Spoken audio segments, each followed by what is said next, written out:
I wanted to ask a question of Ms. Yentl first. Ms. Yentl, can you tell me how many children have been in homes that have basically benefited from this particular eviction moratorium? I don't have the specific number of children, but I can say that the CDC eviction moratorium, generally speaking, has kept tens of millions of renters who otherwise would have lost their homes stably housed. And there was research from the Eviction Lab that showed that there were at least 1.5 million fewer evictions under the federal eviction moratorium than otherwise would have occurred.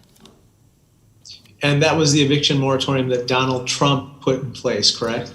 President Donald Trump implemented the CDC eviction moratorium. President Biden has extended it several times, and in between, Congress, on a bipartisan basis, extended the federal eviction moratorium, giving clear congressional authority for it. Mr. Griffith, I want to turn your attention to an article that you wrote with a gentleman named Stephen Moore. It's entitled "The Myth of the Idle Rich." And in that particular article, which you penned in June of 2015, you said the following. Yes, the average poor family doesn't work nearly as much as the rich families do. And that's a key reason why these households are poor. You don't dispute that you wrote that in this article, "The Myth of the Idle Rich," correct? I did co-author that article.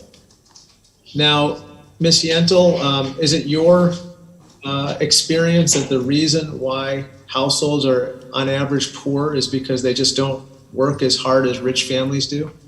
No, certainly not. When we look at extremely low-income renters, we find that the vast majority of them are seniors, they are people with disabilities, or they are working, and they're often having to work multiple jobs in order to make ends meet and still have difficulty paying the rent. That's because the housing wage, the amount that somebody needs to earn an hour just to be able to afford to rent a modest one-bedroom apartment, is $20.40 an hour nationally. It's much higher in some communities. Clearly, this is almost 3 times the amount that a low-wage worker earning the federal minimum wage earns, and it's also $2 an hour more than what the average renter earns. So renters are working, and they're working hard, but housing remains out of reach for them. For that type of family that some people think just aren't working hard enough and remain poor, how were they affected by the pandemic and the economic recession that it induced? Well, one, I would say that many low-wage workers throughout the pandemic were not able to stay at home as higher-wage workers were able to work virtually. Low-wage workers were keeping stores open. They were the ones who were selling and sharing PPE and other essential services and goods that people needed during the pandemic. And as a result, many of them contracted COVID-19 and likely died from it as well. So people continued to work during the pandemic, and many low-income renters were among those low-wage workers who were first to lose their jobs or lose hours at work, lose wages when the shutdown occurred, and as a result fell behind on rent.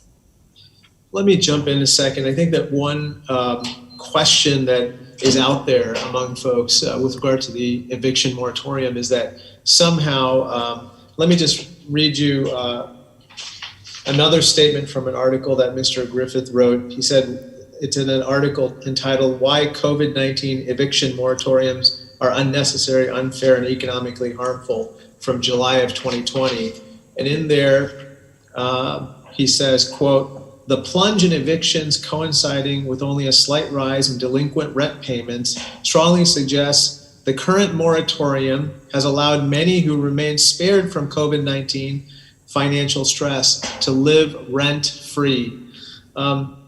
Now, Mr. Griffith, you did write that in July 2020, correct? And Congress, I want to say thank you for your earlier question regarding the myth of the idle rich. Let me just ask this question with regard to your quotation, which is this. Ms. Yentl, I want to go back to you. Let's just clarify something. People are not allowed to live rent-free during the moratorium, correct? That's actually incorrect. People Rent are. is still due when people are under the eviction moratorium. And in fact, the declaratory statement that tenants need to sign in order to get the benefit of the federal eviction moratorium makes clear that they need to still do all that they can to pay the rent, and many renters have. Thank you. I yield back, Mr. Chair. Thank you.